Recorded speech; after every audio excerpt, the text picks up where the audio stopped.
I compromised my soul. I negotiated my integrity. I had a choice to make. Continue to live an unfulfilling life, or design my life in a way that makes sense to me. We all have the power of creativity, tapping into the highest expression of ourselves. Building a self that matches your true self is the most creative way to live. After much soul searching, I finally came to realize this one life-changing truth.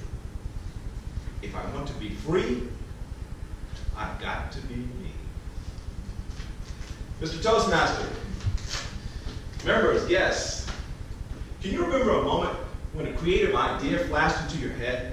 It was just right for you. And then, from the depths of your ego, another thought started pushing its way forward through the excitement until finally it shouted, "Yeah, brilliant idea, but what if you get knocked down?" What do you do when you get knocked down? Do you look around to see who tripped you? Or do you jump right up and say, "I'm too legit to quit"?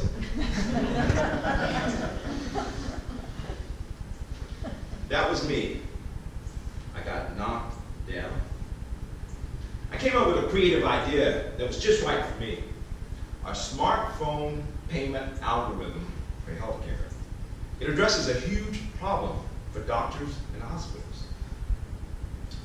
I worked day and night and day, over 2 years to develop the technology and filed an application with the United States Patent and Trademark Office. You're all impressed, I can tell. I don't mean to brag, but in 9 short months, I took a $22,000 debt and I tripled that debt. That's right. Not to worry, Bill Gates will be calling any minute for this disruptive innovation. I waited and waited and waited. It was mid-afternoon on a cold day in December of 2012. Sitting at my living room table, I began to think about my life, the many things I'd accomplished, experienced, and learned along the way to that moment. The good and the less desirable things that had brought me to that space in time.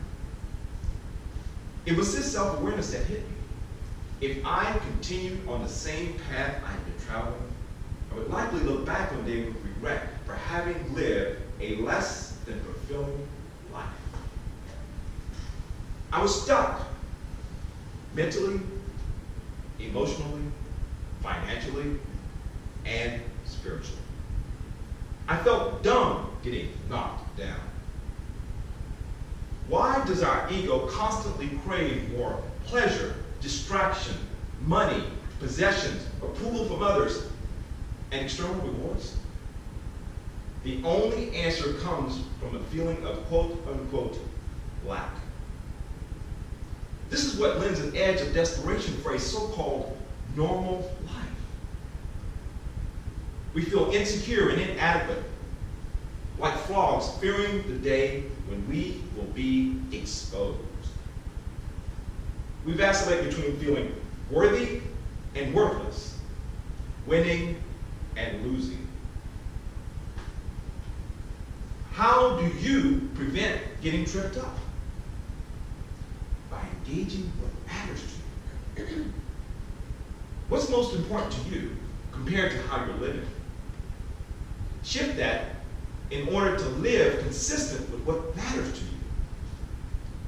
What matters to me is living in alignment with my heart's desire. For example, I love public speaking. Every chance I get to stand before an audience, I see it as a privilege and an opportunity to impact lives. I love teaching kids science, technology, engineering, and math, as well as educating them on the importance of good health. Ultimately, being aware of my life as a creative endeavor in and of itself is the crux of getting unstuck.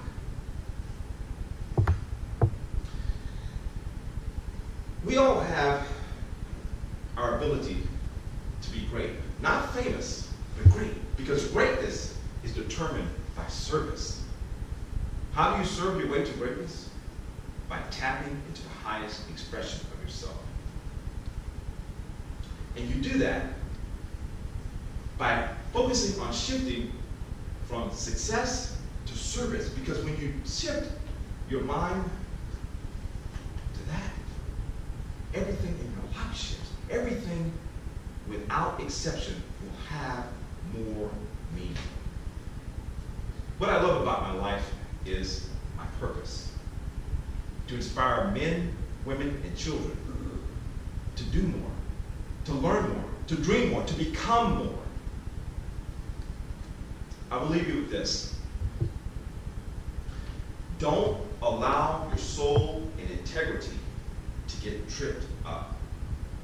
Begin to see every challenge as an opportunity for creativity. You should have and can have the good things in life. Not in material terms, but in terms of lasting fulfillment. While you create your life from the inside out, remember this one life-changing truth. If I want to be free, I've got to be me. Mr. Toastmaster.